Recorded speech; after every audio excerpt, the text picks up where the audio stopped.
What's good, everybody? It's Gabe from the Basketball Doctors, Doctor of Physical Therapy, board certified orthopedic clinical specialist, and co-founder of the Basketball Doctors. And I'm excited for this podcast interview with one of my good buddies and former client. We worked together for quite a bit of time and still do every maintenance work every once in a while. But Dino, if you don't mind introducing yourself and kind of letting people know what your history is and a little bit about your basketball background. What's up, guys? How you guys doing? My name is Dino Pepic. I'm a CNC programmer for KP Engineering. I have also been in love with basketball my whole life, and we're on this podcast today because I've experienced some injuries in the past, specifically an ACL and meniscus reconstruction, and I've had the pleasure to work with Gabe to get myself back. But my experience with basketball goes as far as high school and nowadays just playing in men leagues. So if you don't mind going into a little bit more, I know you mentioned your ACL meniscus. That's kind of how it all started, how our paths or how our paths crossed. What's kind of the story behind it? Like, how did it happen? What was going through your mind? Like, kind of give us a little background of what happened there. Yeah, of course. So back right before COVID, I was playing in a few different men's leagues, and I was playing at the time. I felt like probably my best basketball, and I decided to play pickup with a few guys from the league that I was playing in, and we're competitive guys, so we were going pretty hard, and I was on the defensive end, and someone tried to push off me to create space, and their knee went right into mine, and I heard a pop. And I had a feeling that I tore my ACL. I stopped playing immediately, but I didn't get it checked. And for about 2 weeks, I just decided to kind of lay low. I could walk, and I was perfectly fine. But I had a decent amount of pain. So 3 weeks hits, and we kind of catch a wind of COVID. And at that point, the last thing I was thinking about was my knee. So we end up getting into COVID. And by then, I mean, we were all practically locked in. So locked into our homes. So once COVID kind of drifted away and we were able to go outside and play, I had gone on a run and with one of my buddies, and he wanted to go on a 9-mile run. And I'd say about mile 2, I couldn't feel my foot. It was the weirdest thing. I kept telling him, I was like, hey man, I really can't feel my foot right now. And he thought, maybe I was just being lazy or something. But I was just having a lot of weird pains around the leg.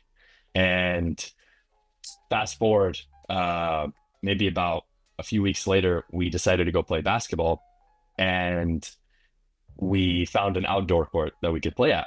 And I had gone to accelerate, and as soon as I had gone to accelerate from playing on this court, my knee just went the other way, and it was locked in place. I was in excruciating pain, but I knew at that point that I had tore something. I didn't know to what severity. Fast forward, I ended up getting the opportunity to speak to Christopher Jones, who ended up becoming my surgeon, and got the MRI, and he let me know that I tore my ACL and my meniscus. I had a bucket handle tear. And based off the MRI, he had mentioned to me that he felt like I had tore my ACL prior to that, just from the cartilage damage. My knee looked pretty bad. So he recommended that we separated the surgeries into 2, just for the recovery process. And if some of you don't know, Christopher Jones is the lead physician for the Lakers, and he has a great history of getting people back on track. So I wanted to take his advice, and that's what we did. That was the start of my journey. Kind of when we first met, we were talking about like how it all started and how it all happened. And then the decision to go with the 2 separate surgeries was, for some of you, it might be kind of weird and different. But we usually defer to the surgeon to make those decisions because they've done this for so long And the bucket handle tear with the meniscus is one of the more common ones, especially that requires surgery. So him having the ACL plus meniscus, the amount of trauma that would go into just doing it all in one could have made his recovery a lot harder to start off with. So I think that was the decision why Dr. Jones decided to go with having two separate ones. But going off of that, do you remember what was going through your mind when you first heard the diagnosis? I know a lot of athletes at first like just don't want to get checked because they're worried about what they might hear. Was any of that part of your journey, or like what was going through your head when you first got injured and then when you first got the diagnosis?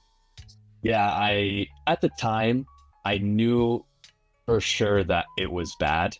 So in my head, I just wanted to know what was going to happen. How long would it take for me to get back? I was just ready to start the process. I wasn't nervous necessarily. I wasn't trying to hold back from it. And, any advice to athletes, go get checked immediately, go to a doctor, so, but for myself, I just wanted to know what was going on. How can I get this procedure done as fast as possible? 100%. And then did you know, like, obviously when you met with the surgeon, you got the MRI, did you know you want to have surgery right away? Like, what was like your understanding of the recovery timeline? Like, did you know this stuff prior to meeting, or did you kind of research it on your own? Like, what gave you the knowledge to decide to have surgery and what your time frame looked like? I have one of my best friends is actually becoming a doctor. His name's Halil Bechai, and it was funny because when it happened, I went straight to his house. I was maybe 5 minutes away. I called him, and he had checked me out. He told me, he's like, I think you tore your ACL meniscus. He knew, and having a conversation with him and just weighing out my options, I knew that I needed to have that surgery right away. That was my thought process. But obviously, talking to Dr. Jones and breaking down what the process would look like, I understood that it would be a timely process. And having that knowledge also kind of had me in a mindset of understanding that this is going to take some time. After the surgery, like, what were kind of the challenges, like in the early stages of rehab, like post-op? Like, how'd you feel? What'd you feel like when you first started rehab? Like, what was going through your mind with all that, and physically, what was going on? Definitely. So having two surgeries, I think, was actually a blessing because I had never had surgery prior to this. So the first surgery was the meniscus, and it set me up to understand what surgery would look like for the second surgery. And the first surgery was grueling. It was probably one of the hardest times in my life. Mind you, we were in COVID, so you weren't really seeing too many people. You weren't really seeing too many people's reactions because of masks and whatnot. But besides that point, just dealing with pain and seeing everyone else being able to do the things that I couldn't was very difficult. But then moving forward, with the second surgery, I understood the process. So I had my first surgery in late June, early July. It was right around that time.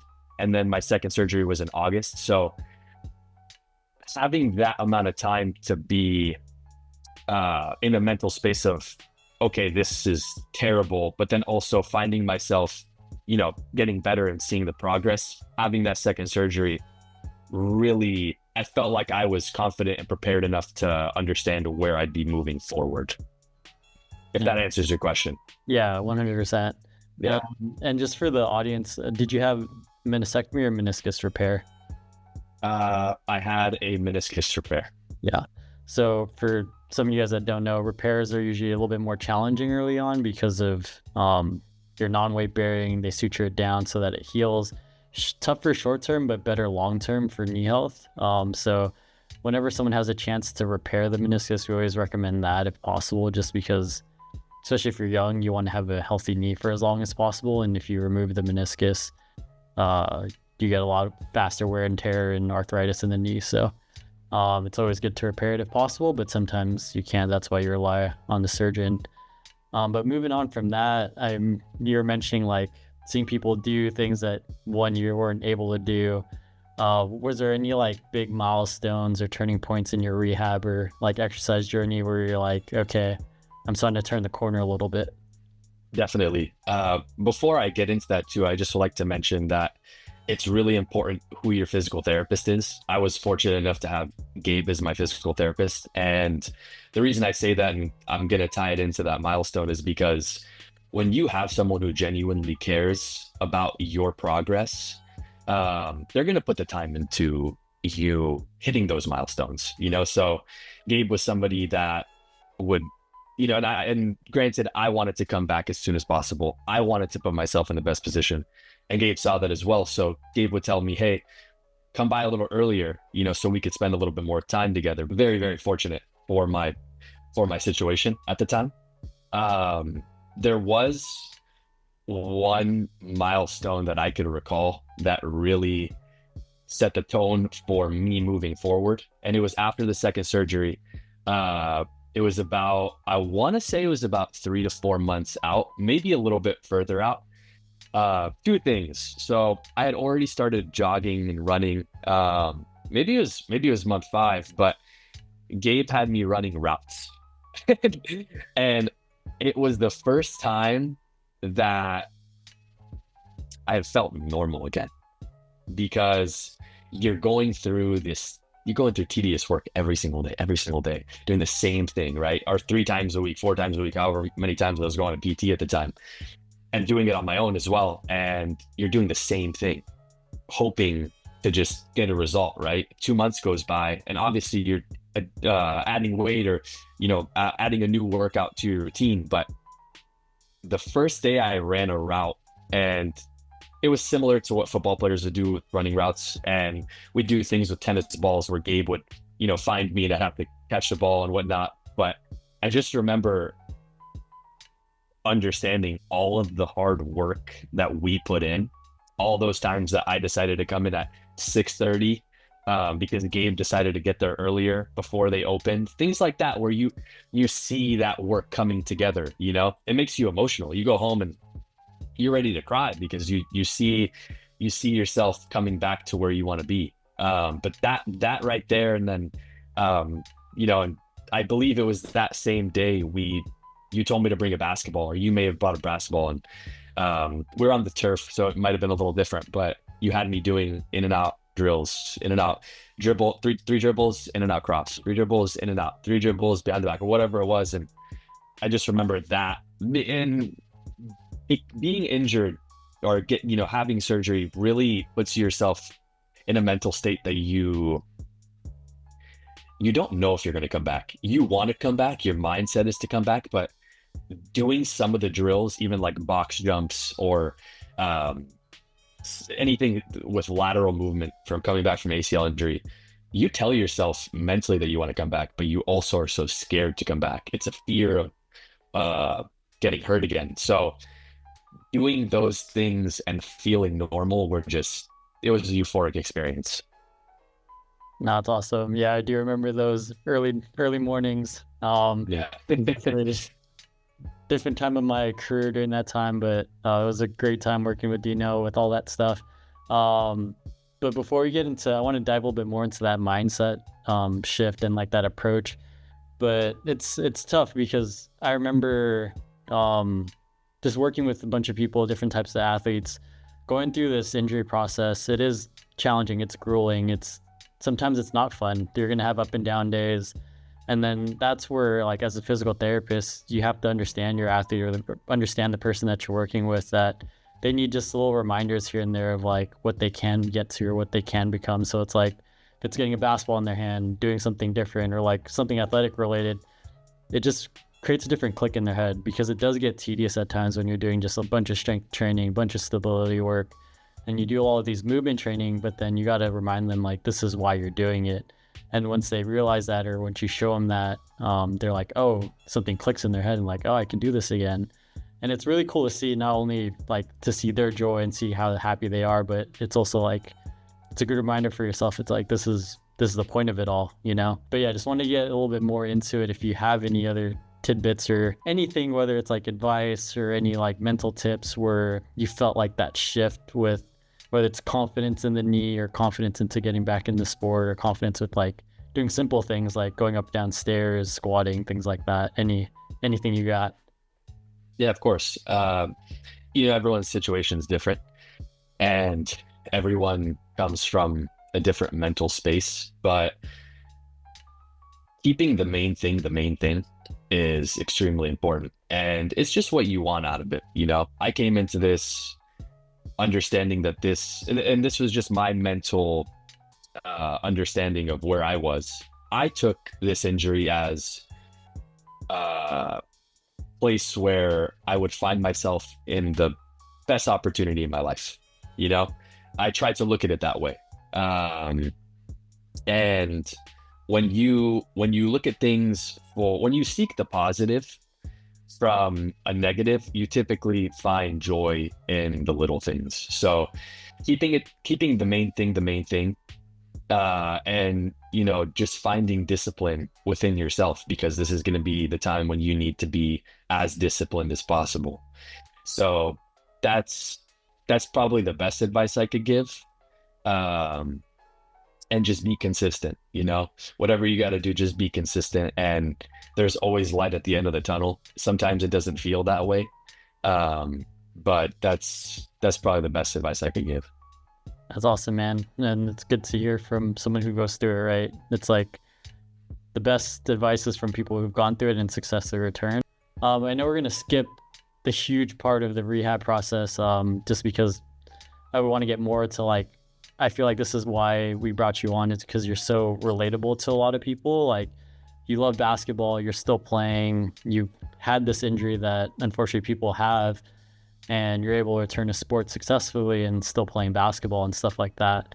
Obviously, he got his clearance from his doctor. We did like a bunch of return to sport testing, but we want to get into like, how'd you feel when you got to returning to sport? Like, what was your confidence levels at? Like, what did you feel when you first started doing drills and playing again? Like, kind of take us through that moment when you actually finally touched the court. It was surreal. And you always hear athletes say those words, oh, it's so surreal to do this, that, and the third. And it really was. I felt in the moment, and it was a beautiful experience for me, obviously coming back from a traumatic injury.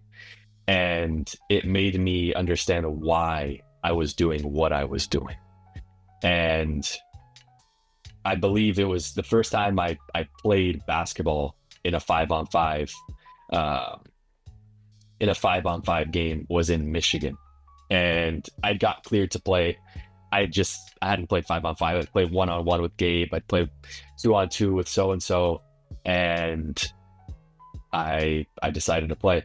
And I took my time, but I caught fire. I got a little momentum going, so that was cool. Gaining confidence back, and it just puts a smile on your face. It puts a smile on your face knowing that you are who you are.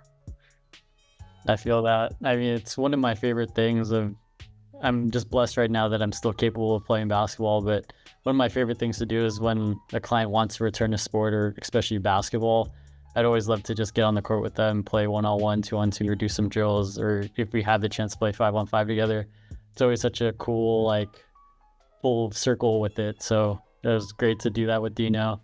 One thing I do want to ask, just because I know a lot of athletes experience this, were there any like fears or limitations you felt when you first returned to sport, or like even now, if you do feel any limitations, but like in terms of your game, do you feel any like limitations or fears when you first returned, or like currently now that you're several years post injury? That's a great question. I should add before saying anything that coming back from an injury, any crack you hear, any pop you hear, you freak out. It's scary. Even if everything feels okay, you're ready to call your PT, call your doctor. To this day, I do my best to prepare myself to feel confident to go into a game, whether that means to stretch, get on Normatec, go to the sauna before I play to warm my body up. I try to leave everything that I can. I personally believe everything happens for a reason. So um, I try to just prepare myself to give myself that confidence. But, again, to this day, anytime you hear something, anytime you feel uncomfortable, there's this thing that goes through your head where I try not to fear anything, but yeah, you get nervous. You definitely, you think about that moment, I mean, even getting some contact from the first time I played after going up for a layup, even going up for a layup, I was terrified, it was definitely a moment, but I think after going through everything that you go through, you're so prepared for the moment that it's an easy transition. It's something I recommend for people after getting cleared to play is make sure to always meet up with your PT. And if you have a good enough PT and a good relationship with your PT, like I do with Gabe, I see Gabe at least once a month, just to make sure everything's okay. And obviously, if something hurts or if I feel something, I ask Gabe. And it just gives you relief because you're going to feel something crack. You're going to feel something bump. You're going to feel like your knee isn't good one day and then the next day you're great. Or maybe 2 weeks goes by and something's not really working the right way, right? So continuing that process of understanding it's never going to end. And regardless if you're injured or you're not injured, I seriously think you should always see a PT for whatever reason, and it's important to take care of your body for the rest of your life. So that's where my mindset is as of right now. No, it's awesome. Wise words, man. And another reason why I wanted to bring you on too is just like a lot of people don't hear from people like years post-op or years post-injury, like how are they doing now? People always hear cracks and pops. People are able to return to sports, some people aren't. Everyone's journey is different. And for Dino to still be playing basketball, like he's still playing recreational leagues a couple times a week, still very active. So it's really cool to hear what he goes through. And like, I have this relationship with all my clients where they end up sticking with me for maintenance work, however often they want to do. And it's just nice to see what they do and what they take out of it, not just physically, but like education wise. Like they're the ones, like their friends ask them stuff and like they know how to PT stuff. So it's like an extension of me, which is really cool because I really try and educate people. And I want to kind of get into now, it's like, what do you do differently with like your warm up, your routine? Like, how do you maintain your body so that you can play recreational basketball, like in these leagues a couple times a week, play basketball, out and do all this stuff? Like, what does your kind of routine look like to maintain your body? Before I get into that, to Gabe's point, I will walk in the gym, at the mall, and I'll see someone limp or I'll see someone's posture and I'll immediately know if something's going on just because of Gabe. So that also might stem from some of my curiosity, but more likely a lot of the things that Gabe has taught me, right? So my routine now is, I mean, and again, we all have different goals. Everyone comes from a different place. Something that I think has changed is I prioritize recovery more than anything. And, we're getting into a place now where in society where sleep is the most important thing. I feel like, my favorite player, Kobe Bryant, all time, preached a Mamba mentality, which I think is important to incorporate in your life as well, depending on how you look at it. But when I was younger, I saw that he rarely slept, or he tried to outwork everyone, and I think that's important. But I also think it's important to understand the rationale of where he came from and what your desires are. So, for me, I want to live a healthy lifestyle as long as I do live, and recovery, sleep,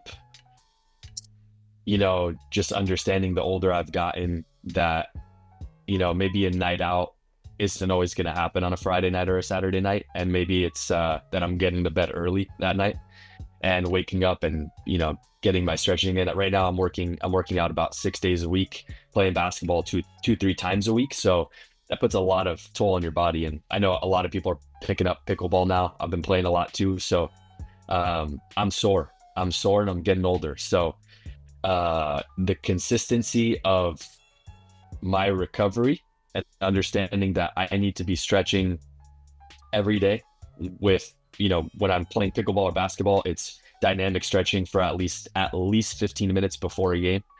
And then after the fact, I'm probably hopping on Normatec, or I'm doing some form of stagnant stretching, so little things like that. And just understanding the body, right? So just keeping those things that we did at PT. And, when I feel like I need to do them more often than not, then I'll add them to my workouts. But that's where I'm at. That's awesome. And I think it's really good to hear, just because, like I said, a lot of people don't get that stuff like from social media. All they see is like people doing like, oh, high level things, or like, oh, they return to sport. But what they don't see is what happens before and after, right? Like if you take like an NBA player or like a professional athlete, I try and instill that in any of my clients, where if they're playing a sport, you got to do all that prehab, rehab stuff before you even take the court. You got to spend extra time before even like a team warm up to get your needs done. And I've been blessed that we've played some rec basketball together, and I'm gonna have Dino go into a little bit now. But what's kind of your routine before games now? Like, is it different than versus when you were younger, like before the injury? Obviously with age you learn and mature a little bit, but like what's kind of your pre-game routine, your like pre-workout routine now? Yeah, when I was 18 years old, I probably could play for 3 hours and then play for another 3 hours, wake up 5 in the morning, go work out, and then play for another 3 hours after work, or whatever, whatever I was doing back then. So nowadays I think it's just understanding your body, knowing your body. Before games, again, just getting those 15 minutes of dynamic stretching is really important for me. And even just prepping the day, right? I'd consider myself, humbly consider myself somebody who is very consistent. I eat the same breakfast every single day. I'd probably say I eat the same lunch every single day. So just understanding what I'm putting into my body, what I'm doing to prepare myself for any type of workout, any type of game that I'm going to be playing. I think it's just really important to understand your body, so yeah, just prepping for the day, understanding, hey, okay, if I have a game tomorrow, I'm probably not going to play pickleball. I'm probably not going to do a leg day same day as the day I'm going to be playing basketball, right? And if it happens, it happens. If I feel good that day, sweet. But just feeling the body and continuously learning. We're always going to be students of the game. We're always going to be students of any form of physical activity, and we're learning so much more about the body every single day. Things like AI can help you, especially with a lot of people hearing this. If you don't necessarily have a specific injury that requires surgery or physical therapy, but you're still looking to take care of yourself, you could always hop on AI, ChatGPT, and just ask it, hey, I have this problem and this problem. And I do that sometimes. I have like a nagging injury, and if Gabe's busy or wherever I'm at, I'll quickly type that in, and it gives me an idea of what I could do, what my process would look like. So it's so simple nowadays, so I try to keep it simple. So I know you already have a lot of gems and tidbits here and there, but just want to ask one more time for anyone that's like maybe starting the ACL rehab, or someone like in a similar position to you where they're playing rec basketball, they had surgery a few years ago, but they're trying to improve their like physical and mental abilities. Any advice for anyone at any stage of their ACL rehab, like any final tips for them? There's a reason that you're going through what you're going through, and you could say that about anything in life, right?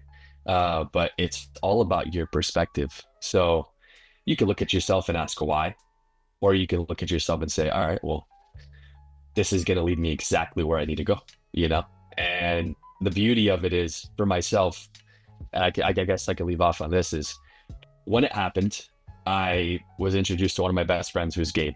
So Gabe's a brother to me. Um, I was able to find different business opportunities. I was able to find the love of my life. I was able to gain connections with my family that I never had, right? Because they're helping me in different ways. I was able to find discipline in the tedious work.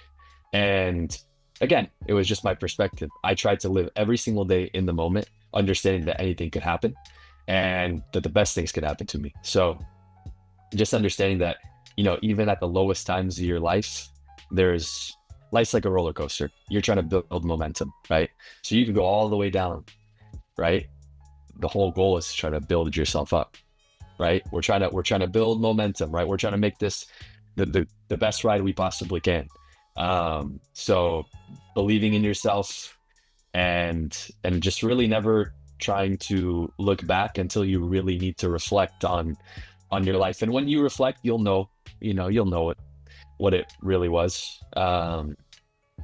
But that, and just find the discipline, if you're willing, and if you're wanting to return, find a discipline and consistently educate yourself, and understand that you're never going to get to a point where you can't educate yourself more. There's always something to learn. Great.